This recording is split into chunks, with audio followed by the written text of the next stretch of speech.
वाली जरा एक्सप्लेन करें।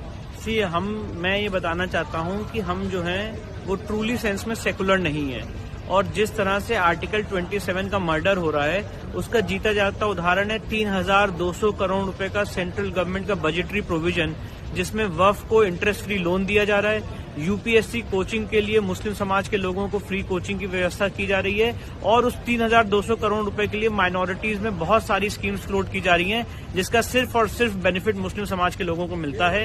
पहले ये बजट 5,200 करोड़ रुपए का था। हमने इस मामले को सुप्रीम कोर्ट में चैलेंज किया कि आर्टिकल 29-30 के वायलेशन में, सेक्युलरिज्म के वायलेशन में कैसे कोई गवर्नमेंट 5,200 करोड़ रुपए माइनॉरिटीज के अपीजमेंट के लिए खर्च कर सकती है। उसके बाद वो बजट गिर के 3,200 करोड़ रुपए आया है। पर हमारी डिमांड ये है कि बजट होना ही नहीं चाहिए।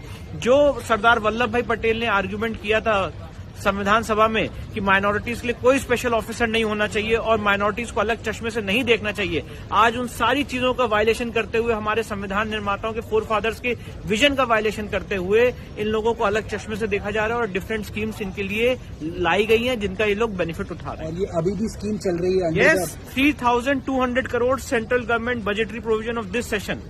तो आप मुझे एक्सप्लेन करेंगे ये 3,200 करोड़ ये कैसे स्पेंड होगा? ये अलग अलग हेड्स में स्पेंड होता है, जिसमें यूपीएससी कोचिंग्स के लिए मुस्लिम समाज के लोगों को फ्री कोचिंग दी जाती है। वक्फ के साथ वक्फ के लिए इंटरेस्ट फ्री लोन दिया जाता है। अगर कोई वक्फ प्रॉपर्टी को कमर्शलाइज करना चाहता है, फॉर एग्जाम्पल अगर मस्जिद के बाहर काफी शॉप्स खोलना चाहता है तो उसके लिए उनको इंटरेस्ट फ्री लोन मिलता है। ऐसी कोई व्यवस्था हिंदू समाज के लोगों के लिए नहीं है, किसी मंदिर के लिए नहीं है कि आपके मंदिर की प्रॉपर्टी को कमर्शलाइज करने के लिए आपको इंटरेस्ट फ्री लोन दिया जाएगा। तो मतलब आप ये मान लीजिए अगर वक्फ प्रॉपर्टी के ऊपर कोई मस्जिद है और वो मस्जिद के केयर टेकर कहें कि हमें आसपास 100 दुकानें खड़ी करनी है, तो उसके लिए इंटरेस्ट फ्री लोन इस बजट के तहत मिलेगा। बीजेपी सरकार उनको इंटरेस्ट फ्री लोन देगी। यस, कि आप वहाँ पे दुकानें खरीदें। Yes, absolutely right. और साथ ही साथ यूपीएससी की कोचिंग के लिए भी उनको फ्री कोचिंग दी जाएगी, जो हमें नहीं मिलती है। हिंदू समाज के किसी बच्चे के लिए ऐसी स्कीम नहीं है कि आपको यूपीएससी में पढ़ना है तो आपको फ्री कोचिंग दी जाएगी। और ऐसी बहुत सारी स्कीम उन मुस्लिम समाज के लोगों के लिए इस बजटरी प्रोविजन में चल रही है। Long live secularism. Long live secularism.